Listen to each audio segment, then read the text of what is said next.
ఎందుకో పెళ్లి ఆల్బమ్‌లు చూస్తూ ఉన్నప్పుడు, పెళ్లి ద్వారా ఒక ఆడదానికి వచ్చేదేంటి?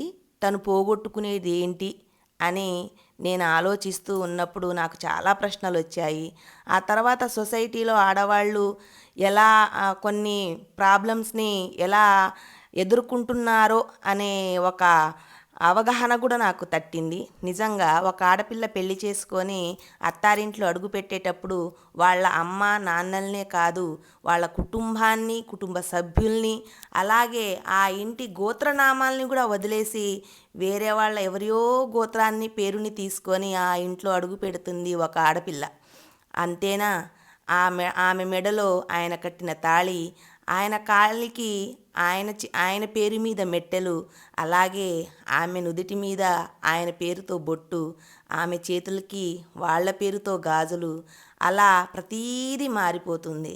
ఆ తర్వాత అతని బిడ్డని ఆమె కడుపులో మోసి, తర్వాత ఆమె శరీరంలో మార్పులు చెంది ఒక బిడ్డకి జన్మనిచ్చాక, అలాగా ఒక ఇద్దరు బిడ్డలు పుట్టాక ఆమె లావ్ అవ్వడము, లేకుంటే ఏదైనా అనారోగ్య సమస్యలొచ్చి ఆమె కొంచెం దేనికి సహకరించకపోతే నువ్వెందుకు, నువ్వు వేస్టు, నువ్వు దేనికి పనికిరావు అని అనగలిగే మగాడు ఈమె కోసం ఏం చేశాడు?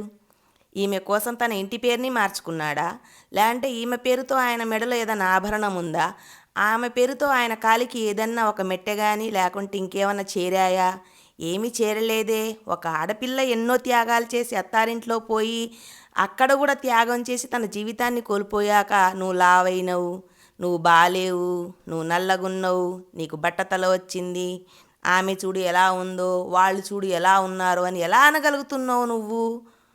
నీ కోసం ఇన్ని చేసిన ఆమెకి నువ్విచ్చే సంస్కారం ఏందో తెలుసా? వెళ్ళిపో, గెట్ అవుట్ అనడం. అది ఈజీ అయిపోయింది. ఈ కాలంలో ఫ్యాషన్ అయిపోయింది ప్రతి ఒక్కళ్ళకి. నువ్వంటే ఇష్టం లేదు, నువ్వు వెళ్ళిపో. నువ్వు మాకు భారమనో, కష్టమనో, లేదంటే విడాకులు ఇయ్యట్లేరు. ఆమెని ఆమె ఆమె బాడీని ఒక రకంగా వాడు అనుభవించి వాళ్ళ పిల్లలకి జన్మలిచ్చాక వాళ్ళు నచ్చట్లేరు అంటే లోపం ఆమెలో కాదు, చూసేవాడి కళ్ళల్లో అని ఎందుకు తెలియట్లేదు జనాలకి? ఇలా ప్రతి మగాడు కూడా ఆలోచిస్తే చాలా వరకు గొడవలు తగ్గిపోయి కాంప్రమైజ్